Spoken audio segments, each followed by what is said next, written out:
Hello, I'm Chloe, welcome to The Omnivore, and today we're going to be doing a fried vegan halloumi cheese with a pea and sweet corn salad, and I'm also going to be trying to do a vegan ranch dressing on top of that, so let's get started. First you're going to need a baking tray, and you're going to need some oil to rub around the baking tray. Then you can use whatever spice mix you want, but I've got salt, pepper and green onions, 3 cups of water and some gram flour. The first thing you're going to do is you're going to rub your baking tray until all of the sides are covered so the halloumi won't stick. You're then going to measure out 1.5 cups of gram flour, and here is where I would give it a whisk because you can do whisking instead of sieving, but I don't have a whisk, so I'm just going to add all of my spices and give it a mix with a fork before I add half of the water.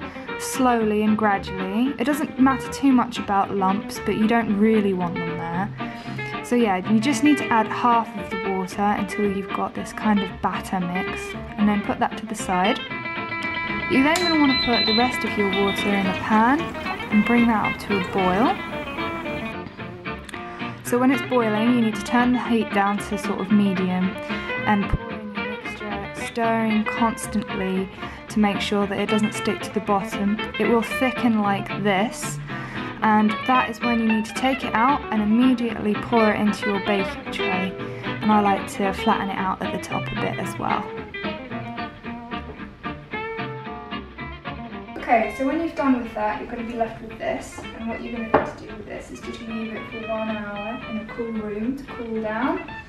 Then what you probably should do, or what I do, is I put it in the fridge overnight and it sets, and because of just the structure of the chickpea and also the salt that you put in it, water will drain from it. And what I like to do is I like to flip it out onto a plate like this with tissue paper underneath. Now I do this multiple times and it gets out quite a lot of the water, and you end up with a very firm looking tofu.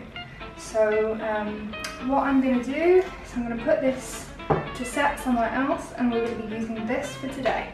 Okay, but for now I'm going to show you how to make the dredging.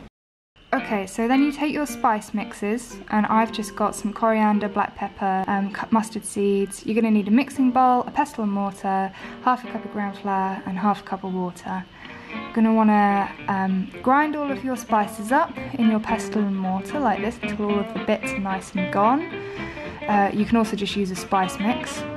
Then put it into your bowl, and again I would whisk it here instead of using a fork, but I don't have a whisk.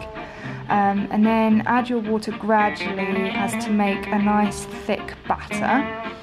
So just keep doing this until your batter looks something like this. Okay, so now you have your tofu and you have your dredging. It's time to put them both to the side, and we'll make the salad that is going to go underneath the fried tofu.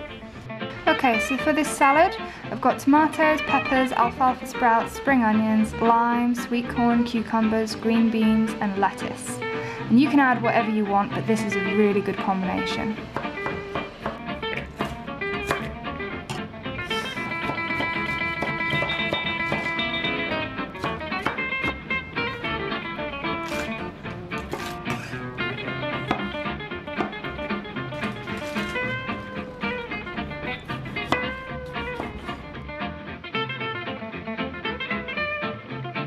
Okay, so now we're going to make the dressing, and for this you can either go and buy your own vegan ranch, or you can use the cashew cheese. And if you want to see how to make this cashew cheese, then you can click the link anywhere in this box here or below.